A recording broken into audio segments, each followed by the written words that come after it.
4 possible directions for all the members of the Bloodline on WWE Friday Night SmackDown. The ongoing saga of the Bloodline is easily described by some as WWE's most compelling angle to date. This speaks volumes, as the faction officially formed in 2021. Back then, it was met with praise. Fast forward to 2023, and the faction's main event segment helped SmackDown reportedly score its highest audience total since John Cena's return match in late 2022. Alas, all good things must come to an end, and as Sami Zayn has said in so many words, so too will the Bloodline. Here are 4 possible directions for all the members of the Bloodline on WWE Friday Night SmackDown. Number 4. Jey Uso eventually leaves the Bloodline, and the Usos officially turn face once again.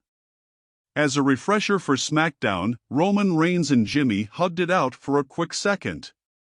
After that, the tribal chief answered his cousin's question about still being the ones with an emotionless and emphatic no. Solo Sikoa then hit his brother with the Samoan spike.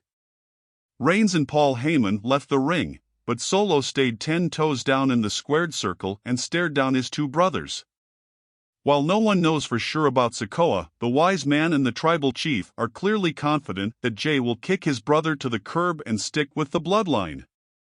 In reality, it's far more likely that Jey will wisen up and stop drinking the poisonous Kool-Aid on the island of relevancy. It feels like tag teams split up every other day in WWE, which creates a problem, more so on the women's side than the men's, but the fact remains true. A strong tag team division needs established teams who've built a rep by working together as a unit. Does this not describe the Usos? Number 3. Solo Sikoa eventually breaks from the Bloodline and continues to play the role of a silent savage on his own. If you think Solo Sikoa can't play the part, you'd be sadly mistaken. For starters, just look at his name. On a more serious note, Sikoa was once an NXT superstar before his main roster call-up. Back then, the former North American champion didn't have friends or allies. Moreover, he didn't need them. This was a part of his character during his stint there and remains a part of his identity today. Fortunately for Solo, he portrays this persona quite well. This means that when the Bloodline inevitably splits, the creative team won't have to worry about changing his gimmick. But wouldn't you agree that a big, mean, intimidating dude with silent rage is better suited as a heel? Like the late great Iron Sheik was to Hulk Hogan, every great protagonist needs an extraordinary heel. Number 2. Paul Heyman disappears from WWE TV for a while following the Bloodline's demise. If you're a Paul Heyman fanatic, you may have picked up on a certain pattern with him by now. Point blank, the wise man follows the money.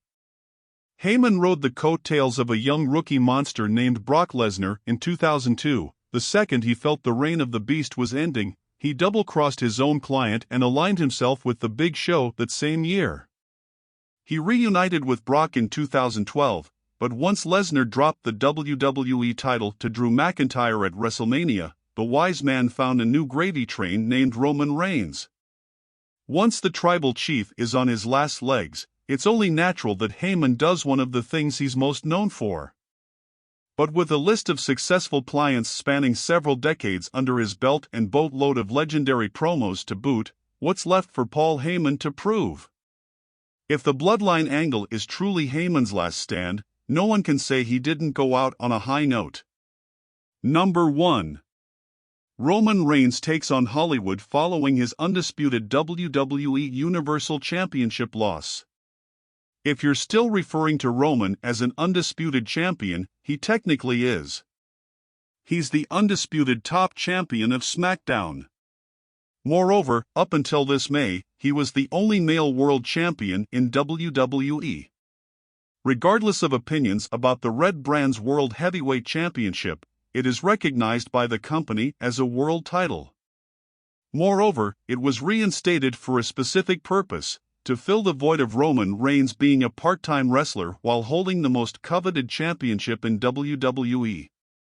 Although an ever-growing group of fans who feel Reigns is once again getting stale, he's repeatedly proven that he's a big draw for the company. This means that fans are still very much invested when Roman is on TV. It also serves as a sign that Reigns clearly has some crossover appeal, as not every superstar can draw an audience like he's been able to. This all correlates to fame and attention outside of pro wrestling and could ultimately mean that we stop seeing Reigns on WWE programming for a while soon.